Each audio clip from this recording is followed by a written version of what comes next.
తెలంగాణలోని చేనేత కార్మికులకు ₹1,00,000 లోపు రుణాలు మాఫీ చేస్తూ ప్రభుత్వం ఆదివారం ఉత్తర్వులు జీవో నంబర్ 56 జారీ చేసింది. సో చేనేత కార్మికులు ఎవరైనా ఉంటే కూడా క్లియర్గా వినాలి.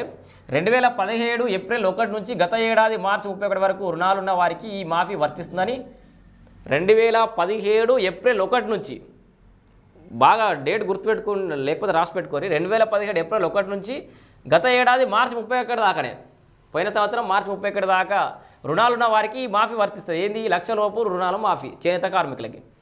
దీని ద్వారా రాష్ట్రంలోని 5,691 మందికి లబ్ధి చేకూరనుంది. గత సెప్టెంబర్ 9న ముఖ్యమంత్రి రేవంత్ రెడ్డి హైదరాబాద్లో జాతీయ చేనేత సాంకేతిక సంస్థ ప్రారంభోత్సవంలో చేనేత కార్మికులకు రుణాలు మాఫీ చేస్తామని ప్రకటించారు.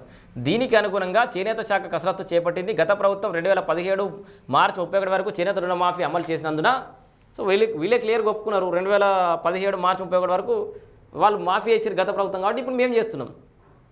2017 ఏప్రిల్ 1 నుంచి 2024 మార్చి 31 వరకు ఉన్న రుణాలను మాఫీ చేయాలని నిర్ణయించింది. దీనికి అనుగుణంగా చేనేత కార్మికులు తీసుకున్న రుణాల సమాచారాన్ని సేకరించింది.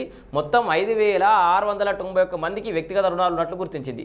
వారికి 33 కోట్లు అవసరమని ప్రభుత్వానికి నివేదించింది. దీనికి అనుగుణంగా ప్రభుత్వం ఉత్తర్వులు ఇచ్చింది. ఇది నేతన్నలకు తీపి కబురని, వారికి అన్ని విధాలుగా అండగా ఉంటున్న ప్రభుత్వం మరింత మేలు చేసేందుకు రుణమాఫీ నిర్ణయం తీసుకుందని చేనేత జౌళి శాఖల మంత్రి తుమ్మల నాగేశ్వరరావు వివరించారు. నిధులను విడుదల చేసిన సీఎంకు ఆయన కృతజ్ఞతలు తెలిపారు. సో దాదాపుగా 33 కోట్ల రూపాయల చేనేత కార్మికులకు రుణాలను అయితే మాఫీ చేసింది ప్రభుత్వం. 33 కోట్ల రూపాయలు, అది కూడా ₹1,00,000 లోపు రుణాలున్న వాళ్ళకి 5,691 మందికి.